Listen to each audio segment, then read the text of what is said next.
Selama ini ada 3 kantor kami di Jakarta, Balikpapan, dan IKN.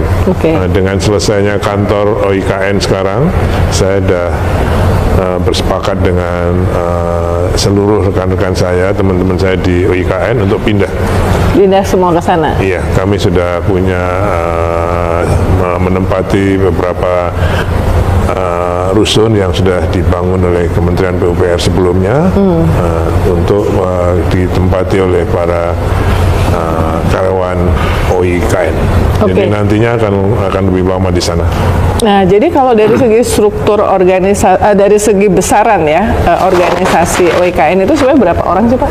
Termasuk sekarang ini yang sampai tahun 2024 sebelum ada penerimaan CPNS 2024 yang akan masuk pada bulan April nanti ada sekitar 500 orang. 500 orang dari pegawai negerinya sekitar 290-an orang, yang lainnya yang non ASN dari P3K, PPN, dan sebagainya yang nanti akan tersaring dengan adanya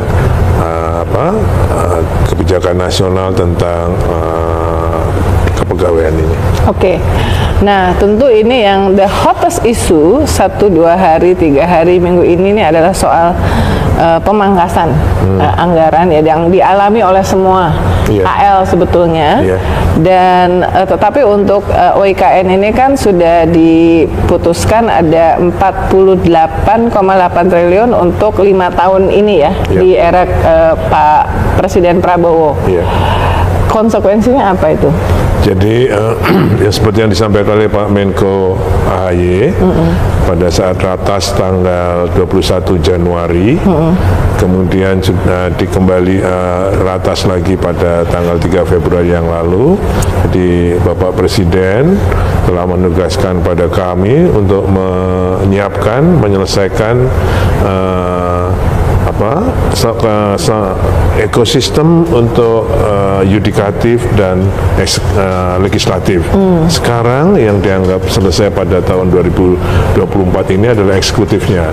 Ada kantor presiden, kantor-kantor Kemenko, kemudian rumah jabatan menteri, kemudian ada kantor-kantor beberapa kantor swasta yang masuk, kemudian prasarana lainnya, air minum, listrik, dan sebagainya, itu baru yang dianggap sebagai ekosistem eksekutif. Bapak Presiden mempunyai target, cita-cita, keinginan agar IKN ini menjadi ibu kota politik pada tahun 2028. Dan saya tanya apa itu ibu kota politik, beliau menyampaikan ya semua ekosistemnya yudikatif, eksekutif, dan legislatif sudah siap untuk beraktivitas di sana. Dengan asumsi bahwa kalau itu pemerintahan sudah bergerak di sana, semua kegiatan ekonomi akan mengikuti. Jadi beliau ingin berkantor kalau sudah siap semua pada tahun 2028. Artinya sampai itu siap di tahun 2028, Presiden akan tetap berkantor di Jakarta, di Istana Jakarta. Saya kira implisitnya begitu. Itulah yang disiapkan dengan anggaran 48,8 triliun.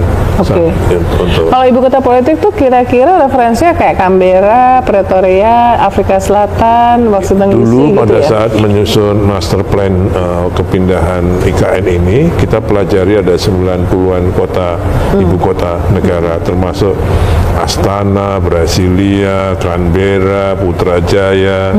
Putrajaya. Semua dipelajari, masuk yang Myanmar apa namanya itu ya, Myanmar segala semua dipelajari. Namun kami pada saat itu dengan Bappenas ingin supaya kota ini menjadi kota bukan hanya kota politik, bukan hanya kota administrasi, tapi ya ibu kota yang dengan karena kita punya Banjarmasin, kita punya Balikpapan, sehingga ketiga ekosistem kota itu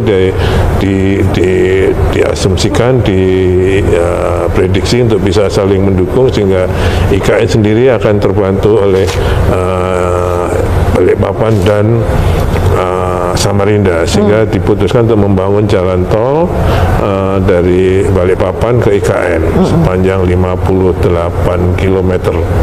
Nah, asumsinya atau tujuannya agar dari Balikpapan nanti ke IKN tidak lebih dari 40 menit, termasuk pembangunan bandara di IKN.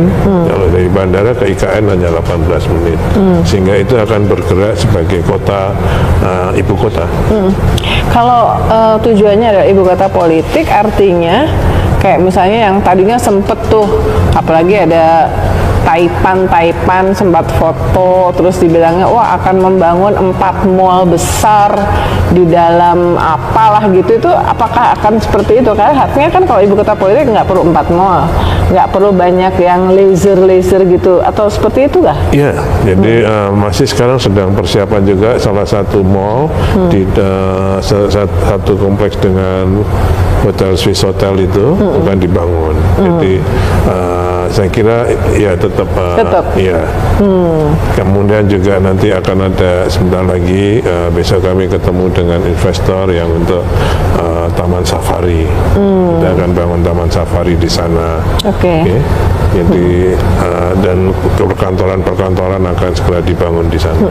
Jadi kalau highlightnya 48,8 triliun itu fokusnya akan membangun apa? Satu, kompleks indikatif. Jadi MK, MA, Komisi Yudisial, huniannya, kemudian kawasannya kita bangun. Kemudian legislatif juga, DPR, MPR, DPD, huniannya, dan kawasannya kita bangun. Jadi termasuk jalan-jalan dan sebagainya, termasuk juga itu tadi perkantorannya semuanya, termasuk ekosistem perkotaannya. Jadi itu yang kami desain dengan rencana anggaran yang 48,8 gitu. Termasuk pemeliharaan. Karena kan kalau bangunan nggak ditempatin biasanya malah agak bahaya. Sekarang ini fase satunya, tahap 1 yang dibangun pada tahun 2022 sampai 2024 yang dikerjakan oleh Kementerian PUPR berupa istana, kantor presiden, 4 Kemenko, berarti 16 tower, kemudian nanti 47 apartemen, 36 rumah tapak menteri, dan juga kawasan lainnya, jalan kawasan sekitar berapa kilometer, kalau tol itu 58, jalan kawasan cukup panjang, itu sudah akan diserahkan pada UIKN untuk dipelihara. Itu akan masuk pada tahun 2025 ini untuk memelihara dan memanfaatkan prasarana yang ada.